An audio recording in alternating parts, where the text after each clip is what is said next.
Actually, that's sunset.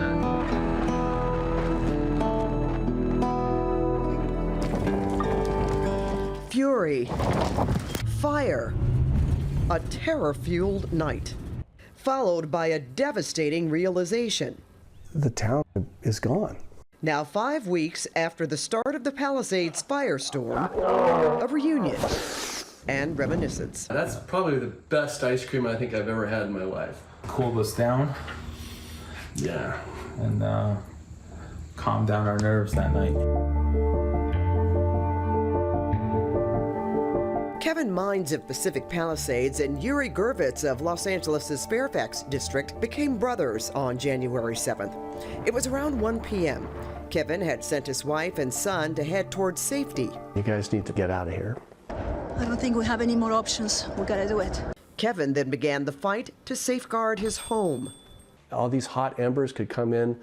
Meanwhile, Uri, heading to work in Santa Monica along PCH, saw smoke in the hills and decided to drive toward it. I was like dodging wires. As he neared the top of El Medio Avenue, he spotted Kevin. I saw him standing in front of his house, the motion on his face, and I was like, wow, I need to do something to help. Hi, I'm Uri. Do you guys need any help? You know, I didn't want to put him in harm's way, but at the same time, I needed help, and he was there. And he was there. Kevin's wife, Andrea, was stuck in the outbound traffic jam. What was that like for you? It was very hard. It was very uncertain. Trying to get out of Palisades with 30,000 people. It's nuts. You had to be thinking about Kevin staying behind.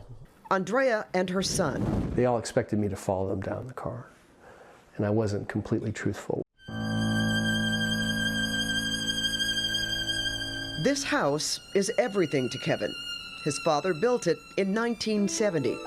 In October of '78, they survived a blaze that destroyed dozens of Pacific Palisades homes. With that history, Kevin wasn't ready to give up. I think I can just stay here and fight the fire. I wanted to try to save the house. As the afternoon wore on, fire trucks, busy elsewhere, were nowhere near the top of El Medio. Kevin climbed his ladder, then stuffed his downspouts with socks. So basically plugging up the roof and putting about, I'd say, 3 to 4 inches of water on our flat roof. Uri tended to the ground. I asked Kevin for a rake and an axe, and I went around his house trying to dig up all the dry brush from his house, taking away the fuel. Right around dusk, the engines arrived.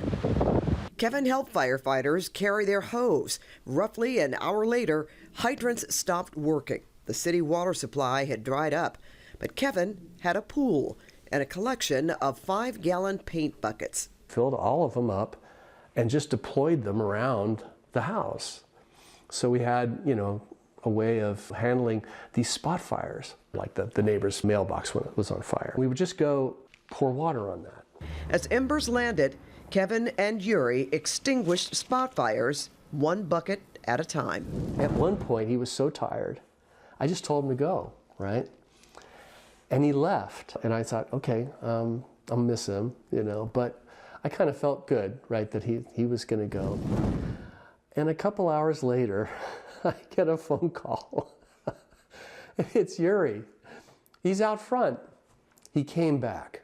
Why did you come back later? I came back because I left my tefillin, my prayer boxes, by his house. Why were the prayer boxes so important at that time?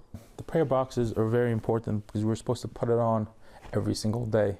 In Orthodox Jewish tradition, we're not supposed to miss a day of putting those prayer boxes on. The prayer inside the box. From the Bible, Deuteronomy. Okay.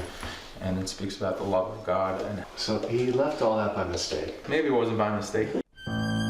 Whether or not the prayer boxes made a difference, when he returned to retrieve them, Uri certainly made one. The danger is falling asleep. Uri stayed pretty much the whole night. Patrolling for embers, which allowed Kevin to get some shut-eye. Well, Kevin thinks you're an angel. What do you think? I think I'm just a regular person, just trying to help out. Yeah, I hear. Over ice cream. Over ice cream, that is correct. That was your dinner that night. You know, the power was shut off, and he had a bucket of ice cream that was going to go to waste, so why not? Recently, they returned to the house. While Andrea cleared out her closets, Kevin tracked down the ice cream tub. Do you remember this? Yes, I sure do. For a second there, life was normal as we ate our ice cream. Though filled with soot and smoke, the house is still standing, as are neighboring houses to the right and the left.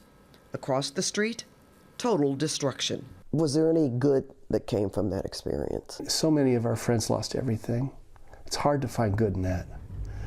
Given that the fire happened, a lot of lucky things happened. You met Uri. Uri, my guardian angel. Got a house fully engulfed, trying to do structure protection.